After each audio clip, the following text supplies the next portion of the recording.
దివ్యవాణి TV ప్రేక్షకులందరికీ యేసు నామములో శుభాలు తెలియజేస్తూ నా స్వరం యేసు కోసమే అనే దివ్యవాక్కు కార్యక్రమానికి మిమ్మల్ని అందరినీ ప్రేమతో ఆహ్వానిస్తూ ఉన్నాం.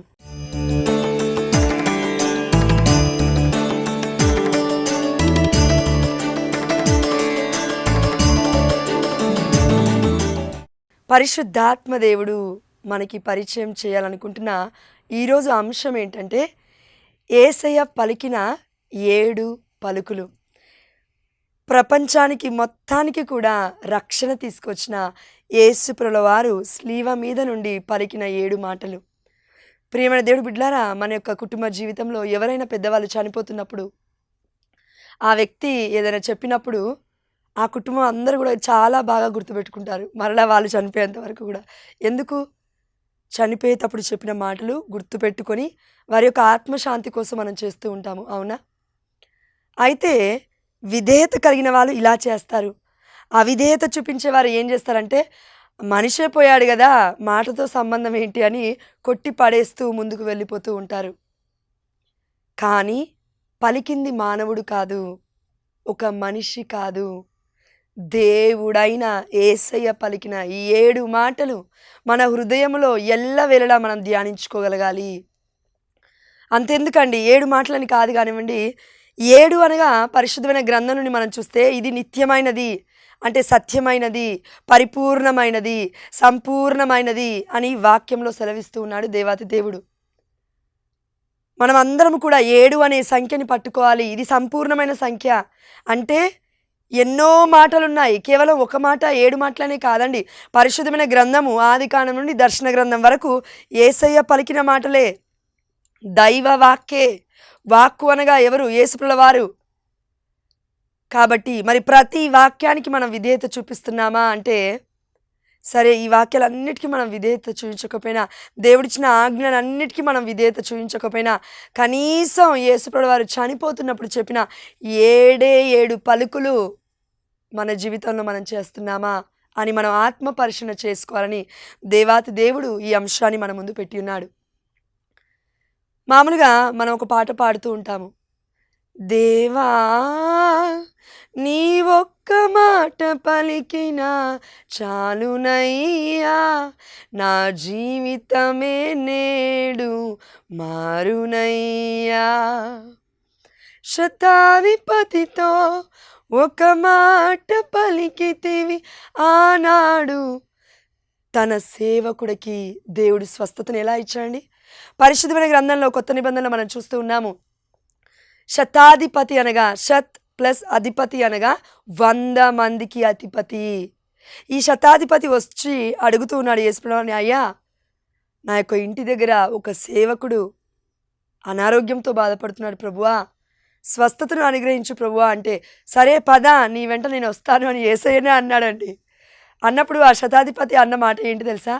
ప్రభువా నువ్వు ఇంత గొప్పవాడవి, నువ్వెంత పరిశుద్ధుడవు, నేను పాపాత్ముడనయ్యా, నా ఇంటికి వచ్చుటకి నాకే అర్హత లేదు, కాబట్టి ఇక్కడి నుండి నువ్వు ఒక్క మాట పలికినా నా సైనికుడికి స్వస్థత జరుగుతుంది, ఆమేన్ హల్లెలూయా అని చెప్పి ఉన్నాడు. నిజంగానే స్వస్థత జరిగింది. అన్యుడు శతాధిపతి అయినప్పటికీ దేవుని విశ్వసించాడు, దేవుడి యొక్క నామాన్ని పట్టుకున్నాడు. అందుకే సేవకుడి కోసం వచ్చి ప్రార్థించినప్పుడు స్వస్థత దేవుడు ఇచ్చినాడు. మరి మనం ఈ రోజున ఎన్నో ప్రార్థనలు చేస్తున్నాము, గంటల ప్రార్థనలు చేస్తున్నాము, 10 జపమాలలు చెప్తూ ఉన్నాము, దివ్యమైన బలి పూజకు వెళ్తూ ఉన్నాము, మోకాల మీద ఉండి గంటలు చేస్తుండొచ్చు, లేదంటే ఆ యొక్క వాక్యాన్ని గంటలు వింటుండొచ్చు. అయినప్పటికీ కూడా ఎందుకు మనకి స్వస్థత లేదు అంటే, వాక్యములో ఉన్న గొప్పతనం, వాక్యమే దేవుడని, వాక్యమే యేసయ్య అని, యేసయ్యలో సమస్తము సాధ్యమే అని విశ్వసించి మనం ప్రార్థించలేకపోతున్నామేమో ప్రియమైన దేవుడు బిడ్డలారా. అందుకే హెబ్రీయులకు రాసిన లేఖ 11వ అధ్యాయం 6వ వచనం ఇలా సెలవిస్తుంది, విశ్వాస రహితుడు దేవుణ్ణి సంతోష పెట్టలేడు. అంటే విశ్వాసము లేనివాడు దేవుణ్ణి సంతోష పెట్టలేడు. కానీ ఈ 7 పలుకులు ధ్యానించడం ద్వారా మనలో విశ్వాసపు నేత్రాలు యేసు నామములో దేవుడు తెరుచునుగాక, ఆమేన్ హల్లెలూయా. కాబట్టి ఈ 7 పలుకులలో దాగి ఉన్న అంతరార్థాన్ని ఇప్పుడు మనం చూద్దాం. మొట్టమొదటి పలుకు యేసుప్రభుల వారు మాట్లాడింది, తండ్రి, వీరు చేయునదేమో వీరు ఎరుగరు కనుక వీరిని క్షమింపుము. లూకాసు వార్త 23వ అధ్యాయం 34వ వచనము. ఆనాడు యేసుప్రభువారు, ప్రభువా వీరందరికీ అసలు వీరికి ఏం తెలియదు ప్రభువా, నా రాజ్యం గురించి వీరికి తెలియదు ప్రభువా. అప్పటికి నూతన నిబంధన ఇంకా లేదండి. కాబట్టి యేసయ్య వచ్చాడు, ఇలా మరణిస్తాడు, మనందరి పాపాలు కడిగేస్తాడు అని యేసుప్రభువారు మరణించకముందు ఆ బిడ్డలకు ఎక్కువగా తెలియదు. పాత నిబంధన చదువుతున్నారు, కానీ కళ్ళ ముందు జరుగుతున్నదంతా కూడా వారు తెలుసుకోలేకపోయారండి. ఎందుకంటే వారి యొక్క ఆధ్యాత్మిక నేత్రాలు అంధత్వంలో ఉన్నాయి. ఇప్పుడు మనలో కొంతమంది ఉన్నాం అలా. కానీ ఆనాడు వారికి కొత్త నిబంధన లేదు, ఇప్పుడు మనకి కొత్త నిబంధన ఉంది. అందుకే దేవుడు వారిని ఏమన్నారంటే, అయ్యా వీరిని క్షమించు ప్రభువా, వీరికి తెలియదు నాయనా అని మొరపెడుతూ ఉన్నాడు. కానీ ఈ రోజున యేసుప్రభువారు ఈ మాట మన పట్ల అంటారనుకుంటున్నామా? మనం బైబిల్ తెలుసు, కొత్త నిబంధన తెలుసు, పాత నిబంధన తెలుసు, ప్రవక్త గ్రంథాలు తెలుసు, ప్రవచనాలన్నీ తెలుసు, యేసయ్య గురించే పలికారని తెలుసు. నా తల్లిదండ్రులు మనకి యేసయ్య గురించే ప్రకటిస్తున్నారని తెలుసు. మన గురువులు, మన యాజకులు యేసయ్య గురించే ప్రకటిస్తున్నారని తెలుసు. పాత నిబంధన, కొత్త నిబంధన, ప్రవక్తల గ్రంథాల నుంచి ప్రతి ఆదివారం వాక్య పరిచయం చేస్తున్నారు. అవును, సజీవమైన దేవుడి గురించి వారు మాట్లాడుతున్నారని తెలుసు. ఇన్ని తెలిసినప్పటికీ, యేసయ్యే చనిపోవడం సువార్త అని తెలిసినప్పటికీ, యేసుప్రభువారు శ్రమలను పొంది మరణాన్ని చెంది దాని తర్వాత 3వ రోజున పునరుత్థానుడయ్యాడు. దేవుడిగా ఈ ప్రపంచానికి ఇదిగో యావే ప్రభువు చూపించి ఉన్నాడు. యేసు నామము అన్నిటికంటే ఘనమైన నామము, ప్రతి నాలుక ప్రకటించాలి, ప్రతి మోకాలు వంచాలి అని ఫిలిప్పీయులకు రాసిన లేఖ 2వ అధ్యాయం 10వ వచనంలో మనం చూస్తున్నాం. అయితే ఇన్ని తెలిసిన మనకి యేసుప్రభువారి దగ్గరికి వచ్చి, ప్రభువా నాకేం తెలియదు ప్రభువా, నన్ను మన్నించు ప్రభువా అని మనం ఒకవేళ అన్నా, యేసుప్రభువారు తండ్రి యెహోవా దగ్గర, దేవా నా బిడ్డలకి ఏం తెలియదు దేవా దయచేసి మన్నించయ్యా అని మొరపెట్టాడు. ఎందుకు? అనేక మంది ప్రవక్తలను మీ మధ్యలోకి పంపించాను, కానీ మీరు చంపేశారు. మీ క్రియల ద్వారా నమ్మట్లేరు, విశ్వసించట్లేరు. మీ జీవితాన్ని పట్టుకొని అదే జీవితం అనుకుంటున్నారు. పరలోక రాజ్యం గురించి ఎంత మాత్రమా ఇసుమంతయు కూడా ఆలోచించని ఓ అవివేకులారా, ఓ మందమతులారా, ఈ నైట్కే మీ ప్రాణం పోతే ఏం చేస్తారు అని దేవాదేవుడు మనల్ని అడగకనే అడుగుతూ ఉన్నాడు ఈ మొట్టమొదటి మాట ద్వారా. అందుకే తండ్రి, వీరు చేయనుదేమో వీరు ఎరుగరు అని దేవుడు అనడు. మీకు తెలుసు అన్నీ, అయినప్పటికీ ఎందుకు ఇలా చేస్తున్నారని దేవాదేవుడు ఈ ఒక్క మొట్టమొదటి మాట ద్వారా మనల్ని అడుగుతూ ఉన్నాడు. రెండో పలుకు లూకాసు వార్త 23వ అధ్యాయం 43వ వచనము. నేడే నీవు నాతో కూడా పరలోకమున ఉందువు అని నీతో నిజముగా చెప్పుచున్నాను అని యేసు ప్రభువారు తన కుడి పక్కన ఉన్న దిస్మాస్ అనే మంచి దొంగతో చెప్తున్నమాట. చూడండి, అక్కడ 2 దొంగ వాళ్ళు ఉన్నారు, కానీ ప్రపంచం మొత్తం ఏమని పిలుస్తుందంటే మంచి దొంగ, చెడ్డ దొంగ. ఎందుకు? ఆయన మంచితనము అప్పటి వరకు ఎలాంటి జీవితాన్ని జీవించాడు? దొంగ. కానీ రక్షణ సమయము, దేవుడి అనుగ్రహ సమయము, దేవుడు మాట్లాడుతున్న సమయము విన్నాడు, దేవుని చూస్తున్నాడు, పక్కనే స్లీవ వేయబడ్డాడు. ఇప్పుడు స్లీవ వేయబడ్డప్పుడు ఆ చెడ్డ దొంగవాడు అంటున్నాడు, నీవు దేవుడివైతే నువ్వు నిన్ను కాపాడుకొని మమ్మల్ని కూడా కాపాడొచ్చు కదా, ఎందుకు ఈ బాధ అని ఈ లోకం గురించే ఆలోచిస్తూ ఉన్నాడు చెడ్డ దొంగవాడు. కానీ మంచి దొంగవాడి యొక్క నేత్రాలు తెరవబడ్డాయి. దేవుని చూస్తున్నాడు, అడుగుతూ ఉన్నాడు, అయ్యా ఇదిగో తిడుతున్నాడు కూడా చెడ్డ దొంగవాని, నీకేం తెలుసు, నువ్వు నోరు మూసుకో, మన పాపాత్మలం, మనం దొంగవాళ్ళం, మనలాగా అయిన దొంగవాడు కాదు, నీతిమంతుడు, మనలాగా నీతి తప్పినవాడు కాదు, మనలాగా పాపాత్ముడు కాడు అని అతనికి చెప్తూనే యేసుప్రభువు వారిని అడుగుతూ ఉన్నాడు, అయ్యా ఒకవేళ ఈరోజు నువ్వు చనిపోయినట్లయితే నన్ను గుర్తుపెట్టుకో అయ్యా అని అడుగుతూ ఉన్నాడు. ప్రార్థనలో విధేయత, ప్రార్థనలో విజ్ఞాపన, ప్రార్థనలో తగ్గింపు తత్వము, ప్రార్థనలో ఊరికే మనం పరిసైలాగా అయ్యా నేను ఇది చేశాను, అయ్యా నేను అది చేశాను, అయ్యా నేను దాన ధర్మాలు చేశాను, అయ్యా నేను ఉపవాసం చేశాను, నా ఇంటి పక్కవాడు, ఇంటి పక్కన ఇలా చేస్తున్నారు, అలా చేస్తున్నారు, ఇలాంటి కంప్లైంట్ బాక్స్తో దేవుడు రావాలని కోరుకోడండి. ప్రభువా నేను పాపినయ్యా, నన్ను గుర్తుపెట్టుకో.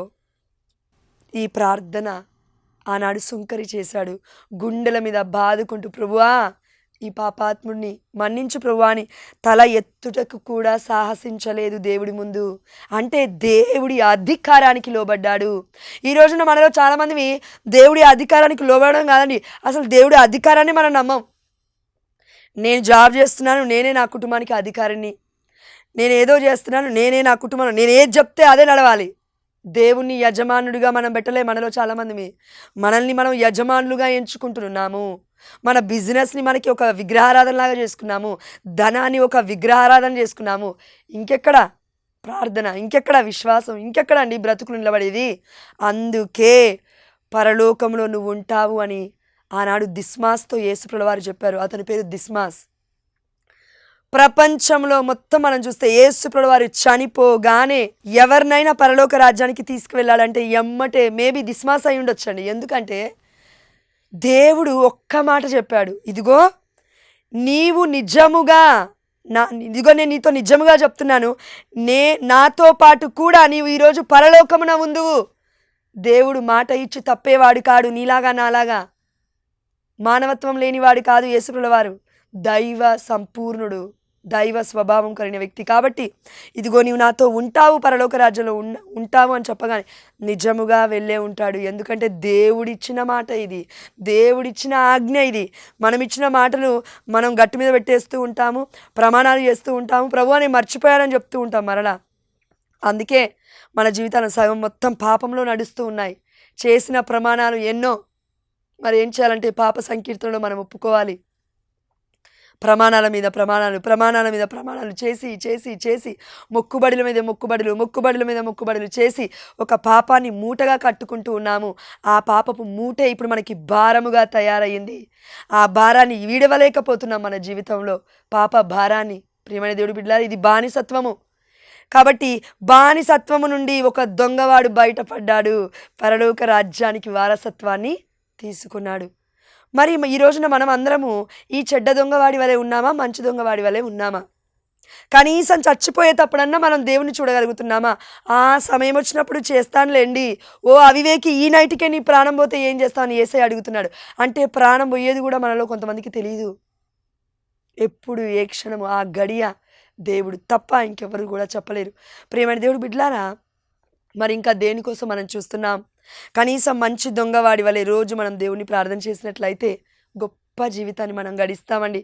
అంత మాత్రమే కాదు, పరలోక రాజ్యం అనే నీతి కిరీటాన్ని, బహుమానాన్ని ఆ దేవాదేవుడు మనకు వసుగుతాడు. అంతకన్నా ముఖ్యమైన అంశం తెలుసా అండి? ఈ మంచి దొంగవాడు ఏమయ్యాడు అని చూస్తే మన కనతరైన కథోలిక శ్రీసభ దిస్మాస్ గారిని పునీతుడిగా ప్రకటిస్తూ ఉంది. ఎందుకంటే రక్షణలో పరలోక రాజ్యం చేరుకున్నాడు అని దేవుని చివరిగా ఆయన నమ్మాడు. ఆయన అన్యుడేమో, దేవుడు అంటే తెలియదు, అబద్ధికుడు, అప్పటి వరకు దొంగతనాలు చేశాడు, ఎంతోమందిని బాధ పెట్టాడు. అయినప్పటికీ అన్నిటినీ ఒప్పుకున్నాడు స్లీవ దగ్గర. మనము కూడా ప్రతిరోజు పాప సంకీర్తన చేస్తూ ఉన్నామా, లేదంటే ప్రతి వారం చేస్తూ ఉన్నామా? యేసయ్య దగ్గర అంటే మన యాజకులకి దగ్గరికి వెళ్ళి మనం పాప సంకీర్తన చేస్తున్నామా లేదా అని ఈ రెండో అంశాన్ని ధ్యానిస్తూ ఉన్నట్లయితే తప్పకుండా మనం కూడా పరలోక రాజ్యానికి వెళ్తాం. మనం వెళ్ళాలి అని దేవుడు కోరుకుంటున్నాడు. దిస్మాస్ గారిని, మంచి దొంగవాన్ని దేవుడు మనకి చూపిస్తూ ఉన్నాడు.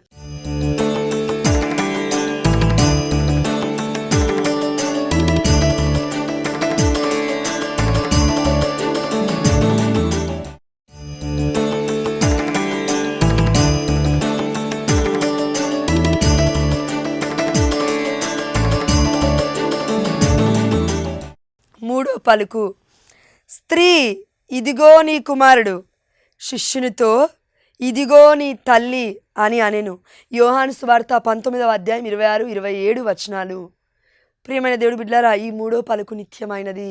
ప్రపంచాన్ని మొత్తానికి కూడా మనం అంటూ ఉంటాం కదండి, అంటే దేవుడు అన్ని చోట్ల ఉండలేకనేమో అమ్మని మనకి ఇచ్చాడు అని అంటూ ఉంటాం, అవునా? మరి దేవుణ్ణే కన్న తల్లి మన మరియ తల్లి. లూకాసు వార్త 1:43. అందుకే యేసుప్రభువు వారు ఈ లోకంలో తన యొక్క శిష్యుని విడిచిపెడుతూ ఉన్నాడు. అపోస్తుని విడిచిపెట్టే సమయం వచ్చింది. ఇప్పుడు పరలోక రాజ్యానికి వెళ్ళిపోతూ ఉన్నాడు. అయితే ఏమన్నాడు? నా తల్లి మీతో ఉంది. ఈ యొక్క యోహాను సువార్త 19వ అధ్యాయం 26వ వచనంలో శిష్యునితో అన్నాడు యేసుప్రభువు వారు, ఇదిగో నీ తల్లి అన్నాడు. కానీ పర్టికులర్గా ఒక పేరు చెప్పలేదండి. కానీ మనం ఏమనుకుంటామంటే యోహాను గారు అని అనుకుంటాం, ప్రియమైన శిష్యుడు కాబట్టి. ఎస్, చరిత్ర కూడా అది చెప్తుంది. అంటే ఎందుకు దేవుడి పేరు మెన్షన్ చేయలేదు? దేవుడికి తెలియదా మెన్షన్ చేయాలని? ఎందుకు చేయలేదంటారు? మనమే దేవుడి శిష్యులము. ప్రపంచంలో ఉన్న ప్రతి బిడ్డ దేవుడి బిడ్డను, క్రైస్తవుని, క్రైస్తవురాలని అని అనుకుంటున్న ప్రతి ఒక్కడు కూడా విశ్వసించి చేయాల్సిన పని ఏంటంటే, మరియ తల్లి నా తల్లి అని, దేవుడే నాకు ఇచ్చాడు బహుమానంగా అని మనం స్వీకరించాలి అని. ప్రియమైన దేవుడి బిడ్డలారా, మనకి అమ్మ దగ్గర కన్సోలేషన్, ఓదార్పు దొరుకుతుంది, ఆదరణ దొరుకుతుంది. అందుకే కాబోలు అక్కడ అపోస్తల కార్యం 2వ అధ్యాయంలో శిష్యులందరూ ఒక చోట గుమిగూడి ప్రార్థిస్తున్నప్పుడు మరియ తల్లి అచట ఉండెను అని ఉంది, యేసు తల్లి అచట ఉండెను అని ఉంది. అంటే ఆ తల్లి మధ్యవర్తిత్వ ప్రార్థన ఎంత గొప్పదో మనం చూడాలి. యోహాను సువార్త 2వ అధ్యాయంలో కానాపల్లి విందులో ఆ తల్లి మధ్యవర్తిత్వ ప్రార్థన ఎంత గొప్ప అద్భుతం చేసిందో మనం చూడగలగాలండి. ఈ 3వ అంశం ద్వారా మరియ తల్లి మనకి తల్లి, ప్రపంచానికి తల్లి, కథోలిక శ్రీ సభకి కన్న తల్లి, యేసు ప్రభువు వారికి తల్లి, మనందరికీ కూడా తల్లే. యొక్క తలకి జన్మనిచ్చిన తల్లి శరీర అవయవ భాగాలైన మనందరికీ కూడా జన్మనిస్తూ ఉంది. తల ఎవరు? యేసు ప్రభువు వారు. మనమందరం యేసు ప్రభువు వారి యొక్క శరీర భాగస్థులమే అని మన కనతల్లి అయిన కథోలిక శ్రీ సభ చెప్తుంది. కాబట్టి ఈ 3వ పలుకును కూడా మనము విధేయత చూపించగలగాలి. 4వ మాట మత్తయి సువార్త 27వ అధ్యాయం 46వ వచనంలో, నా దేవా నా దేవా నీవు నన్నేల చేయి విడనాడితివి, నా దేవా నా దేవా నీవు నన్నేల విడిచిపెట్టితివి అని యేసు ప్రభువు వారు తండ్రి యెహోవా అని అంటూ ఉన్నారు. ఈ యొక్క మాట మనందరికీ ఊరట. ఎందుకు? విశ్వాసంలో ఉన్న అనేక మంది బిడ్డలు కొన్ని సందర్భాలు వస్తాయి, కొన్ని సమయాలు వస్తాయి, నిందలు వస్తాయి, అవమానాలు వస్తాయి, పర్సిక్యూషన్స్ గుండా, హింసల గుండా వెళ్తుంటారు ఈ లోకరీత్యా. ఎందుకంటే ఈ లోకం చూడదండి, ఆధ్యాత్మికంగా శారీరకపరమైన విషయాలనే చూస్తూ ఉంటుంది. కాబట్టి బాధ పెడుతూ ఉంటారు పరిచర్యలో ఉన్న బిడ్డలని. ఆ సమయంలో ఒక్కొక్కసారి దేవుడు యేసు ప్రభువు వారు మన చేయి విడిచిపెట్టినట్లుగా అనిపిస్తుంది. ప్రభువా నా చేయి విడిచిపెట్టావా ఏంటి ప్రభువా, ఏంటి ప్రభువా ఈ శ్రమలు, ఏంటి ప్రభువా ఈ దుఃఖము? యోబు ప్రార్థించాడు కదండి ఆ రోజున. ఎస్, అలాంటి సమస్యల గుండా మనం కూడా వెళ్తూ ఉండొచ్చు. ప్రియమైన దేవుడు బిడ్డలారా, ఆ సమస్య గుండా, ఆ యొక్క అనుభూతి గుండా, అనుభవం గుండా యేసు ప్రభువు వారే వెళ్ళారు. ఇంకా మనం ఎంత పాటివారమండి? అయితే యేసయ్య అన్నాడు, ఇదిగో నేను ఈ లోకాన్ని జయించాను, అయితే మీరు గుర్తుపెట్టుకోండి, మీరును ఈ లోకాన్ని జయిస్తారు. ఆమేన్, హల్లెలూయా. ప్రతి బాధలో, నిందలో, అవమానంలో, ప్రతి పరిచర్యలో ప్రేమ అనే సర్వీస్ చేస్తూ ఉన్నప్పుడు దేవుడు మన చెయ్యి విడిచిపెట్టబడినట్లే అనిపిస్తుంది. కానీ ఒకటి మర్చిపోదు, ప్రభువా నా చేతిని పట్టుకో అయ్యా, మరలా మనం ప్రార్థించగలగాలి. పేతురు సముద్రంలో అడుగు పెట్టాడు, అన్ని తన మీదికి వస్తున్నట్లుగా అనిపిస్తుంది అలలు, కానీ యేసయ్యా నా చేయి పట్టుకో అని మరలా చేయి పైకి లేపాడు. మనము కూడా పేతురు వలె నడి సముద్రములో ఉన్నప్పటికీ, అగ్ని గుండములో ఉన్నప్పటికీ, ఆ యొక్క నీటి మధ్యలో ఉన్నప్పటికీ కూడా అవి మనల్ని ముంచివేయలేవు, అగ్ని మనల్ని కాల్చివేయలేదు. ఎందుకంటే చేయి పట్టుకున్నది ఎవరు? యేసు ప్రభువు వారు. విడిచిపెట్టడండి. అందుకే మనకి ఆదికాండం 28వ అధ్యాయం 15వ వచనం ఇలా సెలవిస్తుంది, నేను చెప్పినదంతయు చేయి వరకు నీ చేయి విడువను బిడ్డా. దేవుడే మనకి వాగ్దానం ఇచ్చినాడు. కాబట్టి ఇంకెందుకు భయం? ఈ 4వ అంశం గుర్తుపెట్టుకొని ప్రతి పరిచర్య చేస్తున్నప్పుడు, ప్రతి పనిలో కూడా దేవుడి యొక్క మహిమార్థమై మనం నిలబడదాము. చేయి విడిచిపెట్టబడినట్లుగా అనిపిస్తుంది, కానీ దేవుడు నిజంగా విడిచిపెట్టలేదు. మనం విశ్వసించగలగాలి. అదేవిధంగా మనకి 5వ పలుకు ఏంటంటే యోహాను సువార్త 19వ అధ్యాయం 28వ వచనము, నాకు దాహమగుచున్నది. ఈ దాహము ఆత్మల దాహము, ఈ లోక దాహము కాదు. అందుకే యేసు ప్రభువు వారు హిస్సోపుతో ఇచ్చినప్పుడు యేసయ్య తాగలేదండి. ఆ యొక్క ద్రాక్షరసం చేదుగా ఉంది, తాగలేదు. ఎందుకంటే ఈ దాహము దేనికి సంబంధించిందంటే ఆత్మదాహము. కోత ఎక్కువగా ఉన్నది రాజా, పని చేయు వారిని పంపుము రాజా. చూడండి, పాట ఇలా ఉంది, కోతగాండ్రు తక్కువగా ఉన్నారు, కోత ఎక్కువగా ఉంది, పరిచర్య చేసేవారు లేరు. ఎందుకంటే ప్రవక్తలుగా వస్తున్న వారిని చంపేస్తున్నారు, గురువులుగా యాజకులుగా వస్తున్న వారిని హింసిస్తూ ఉన్నారు. మరి ఆత్మల రక్షణ ఎలా? అందుకే మనం ప్రార్థించగలగాలి. ప్రియమైన దేవుడు బిడ్డలారా, మనకి కూడా ఆత్మ దాహము అంచలంచలుగా దేవుడు ఈ యొక్క 5వ అంశము ద్వారా మనకి ఇవ్వాలి అని మనం దేవుని ప్రార్థించగలగాలి. లూకా సువార్త 11వ అధ్యాయం 13వ వచనం సెలవిస్తూ ఉంది, పరలోకమందున నా తండ్రి తన చిత్తమును అడుగుకొని వారికి ఇంకా ఎంతగా పరిశుద్ధాత్మను ఇచ్చునో ఊహింపుడు. మరి మనం అడుగుతున్నామా? ప్రభువా, నాకు ఆత్మదాహాన్ని పెంపొందించయ్యా, ఆత్మల రక్షణ కొరకు ప్రార్థించాలి ప్రభువా, విజ్ఞాపన కర్తలుగా మమ్మల్ని లేపండి ప్రభువా అని మనలో ఎంతమంది ఈ 5వ అంశం ధ్యానిస్తూ ఉన్నప్పుడు ప్రార్థించగలుగుతున్నాము? దేవుడు మనందరికీ చెప్తున్నాడు, నాకు ఆత్మ దాహం అగుచున్నది, మీకును ఆ ఆత్మ నేను ఇచ్చాను, మీకు దాహం అవ్వాలి. అలా ఆత్మను ఆర్పివేయకూడదు మీరు. తెస్సలోనికీయులకు రాసిన లేఖ 5వ అధ్యాయం 19వ వచనం ప్రకారం అని దేవాదేవుడు చెప్పకనే చెప్తున్నాడు. 5వ పలుకు ద్వారా 6వ పలుకు యోహాను సువార్త 19వ అధ్యాయం 30వ వచనము, సమాప్తమైనది. యేసుప్రభుల వారు స్లీవ నుండి మాట్లాడిన మాట 6వ మాట, సమాప్తమైనది. ఏం సమాప్తమైనది? మనం అంటున్నాం కదా ఈ రోజున, అమ్మో నాకు రోగం ఉంది, అమ్మో నన్ను పాపమేలుతుంది, అమ్మో నన్ను శాపాలు పట్టుకున్నాయి, అమ్మో నన్ను నెగిటివ్ మ్యాజిక్స్ పట్టుకున్నాయి, చాతబడ శక్తులు పనిచేస్తున్నాయి, దిష్టి పనిచేస్తుంది, నల్లదారాలు కట్టుకోవాలి. ఇదంతా కూడా సమాప్తమైనది. It is finished under the cross, under the feet of Jesus. లూకాసు వార్త 10వ అధ్యాయం 19వ వచనం సెలవిస్తుంది, నేను మీకు తేళ్లను పాములను నలగా ద్రొక్కుటకు, శత్రువు బలమును అనగా ద్రొక్కుటకును అధికారం ఇచ్చి తిని అని పలికినాడు యేసుప్రభుల వారు. అంటే ఏ సాతాను శక్తులు, ఏ బంధకాలు, ఏ అంధకాలు, ఇంకా ఏ అంధకారమైన ఏ చీకటి శక్తులైనా మన మీద, మన బ్రతుకుల మీద కూడా అవి ఏలవు. ఎందుకంటే సమాప్తమైనది. It is finished. దేవుడు ఒక మాట అన్నాడంటే అది తప్పక నెరవేరింది, అయిపోయింది. స్లీవ మీదే అయిపోయిందండి. ఆ రక్తములో రక్షణ వచ్చింది, ఆ రక్తములో విడుదల వచ్చింది, ఆ రక్తములో విమోచన వచ్చింది. యేసయ్య పొందిన దెబ్బల ద్వారా మనకి స్వస్థత వచ్చింది. యేసయ్య పొందుకున్న గాయముల ద్వారా మనకి ఆరోగ్యము చేకూరింది. యెషయా గ్రంథం 53:5 ప్రకారం. మరి ఇంకా ఎందుకు ఆ నెగిటివ్ మాటలు పట్టుకున్నాం? మనం అంధకారాన్ని ఎందుకు పట్టుకున్నాం? వెలుగును పట్టుకున్నాం. యేసుప్రభువు వారు అంటూ ఉన్నారు, ఇదిగో సమాప్తమైందని నేను చెప్పాను కదా. నీ ఇంటిలో నా ఇంటిలో నా కుటుంబంలో అన్నీ కూడా నెగిటివ్ థింగ్స్ అన్నీ కూడా, అంధకారపు శక్తులన్నీ సమాప్తి అయిపోయాయి. ప్రతిది కూడా యేసయ్యకి మోకాలు వంచాలి. ప్రతి సమస్య కూడా మోకాలు వంచింది. స్లీవ దగ్గర అంతా కూడా సమాప్తమైనది. మనం ఆనందించాలి, సంతోషించాలి. పరలోక రాజ్యమనగా సంతోషము, నీతియే. తినుట త్రాగుట సోమరిపోతు తత్వము కాదు. ప్రియమైన దేవుడు బిడ్డలారా, ఈ 6వ అంశం ద్వారా అంతా సమాప్తమైన తర్వాత మరలా ఎందుకండి మరలా మనం అందరం వాటిని స్తుతించి లేపుతున్నాము, అంధకారపు శక్తుల్ని? ప్రియమైన దేవుడు బిడ్డలారా, అన్నీ కూడా దేవుడు తన పాదముల కింద తొక్కేశాడు. ఇప్పుడు అదే అధికారాన్ని మనకిస్తున్నాడు. నువ్వు వాక్యం ఎత్తిపట్టి ప్రార్థించు, నేను చేస్తాను అని దేవాదేవుడు మనందరికీ చెప్తున్నాడు. ఈ యొక్క 6వ అంశం ద్వారా మనం గుర్తుపెట్టుకోవాల్సింది ఏంటంటే, సమాప్తమైనది. నా కుటుంబంలో ఉన్న అప్పుల బాధలు, సమస్యలు, అది ఏదైనా సమాప్తం అవ్వాలంటే ఏదో నోటి మాట వల్ల అవ్వదండి, దేవుడి మాట ద్వారా అవుతుంది. మరి దేవుడి వాక్యాన్ని ధ్యానిస్తున్నామా? దేవుడి వాక్యాన్ని ఎత్తి పట్టి అడుగుతున్నామా? స్వస్థత కావాలి ప్రభువా అని యెషయా గ్రంథం 53:5 ప్రకారం అడుగుతున్నామా? లూకా 10:19 ప్రకారం అన్నీ నా కాళ్ళ క్రింద త్రొక్కివేయి ప్రభువా అని అడుగుతున్నామా? యేసయ్యతో ఎవరికైతే సత్సంబంధం ఉంటుందో, అనుబంధం ఉంటుందో, ఇంటిమసీ రిలేషన్షిప్ అంటే దగ్గరగా సంబంధం కలిగి జీవిస్తామో ఆ బిడ్డలకి మాత్రమే అలాంటి శక్తి ఉంటుంది. వాక్యం ఎత్తిపట్టి ప్రార్థిస్తే నిజంగా జరుగుతుంది. కాబట్టి సమాప్తమైన వాటన్నిటినీ మరలా మనం మేలుకొల్పకూడదు. 7వ అంశము లూకాసు వార్త 23వ అధ్యాయం 46వ వచనము, తండ్రి నా ఆత్మను నీ చేతికి అప్పగించుచున్నాను. చూడండి, మనం అందరం కూడా చనిపోయేటప్పుడు మనం గుర్తుపెట్టుకోవాల్సింది ఒకటే, ఈ రోజున మనం చనిపోతామో లేదో మనకు తెలీదు. పడక మీదికి వెళ్ళేటప్పుడు, ప్రభువా ఒకవేళ ఇదే చివరి రోజు అయితే నా ఆత్మను నీకు అప్పగించుచున్నాను. ఎందుకంటే దుష్టుడు పొంచి ఉంటాడండి. మన ఆత్మను దొంగిలించడమే వాడి యొక్క ప్రయత్నం.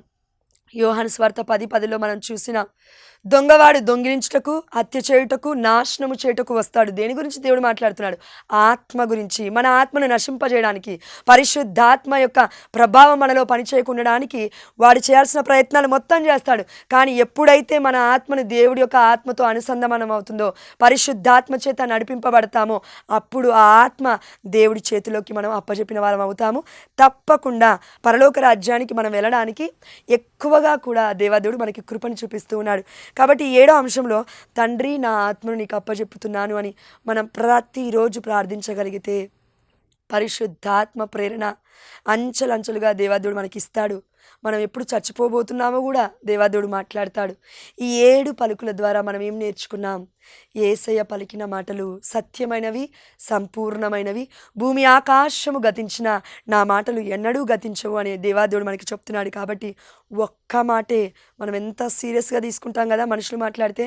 మరి దేవుడు మాట్లాడిన 7 పలుకులు మనం ధ్యానించి మన జీవితాన్ని కట్టుకుంటే తప్పకుండా పరలోక రాజ్యంలోకి వెళ్ళే బహుమతిని, నీతి కిరీటాన్ని ఆ దేవదేవుడు తప్పక మనకిస్తాడు. ఎందుకంటే ఏ రోజు చనిపోతామో మనకు తెలియదు. జాగరూకులమై మనం ప్రార్థించాలి అని దేవుడు ఈ వాక్యాల ద్వారా మనకి చెప్తున్నాడు. ప్రతి ఒక్కరితో కూడా ఈ పలుకుల ద్వారా దేవుడు మనల్ని పలకరించినాడు. పరిశుద్ధాత్మతో మనల్ని నింపి ఉన్నాడు. ఆమెన్. హల్లెలూయా. పితా పుత్ర పవిత్రాత్మ నామమున ఆమెన్.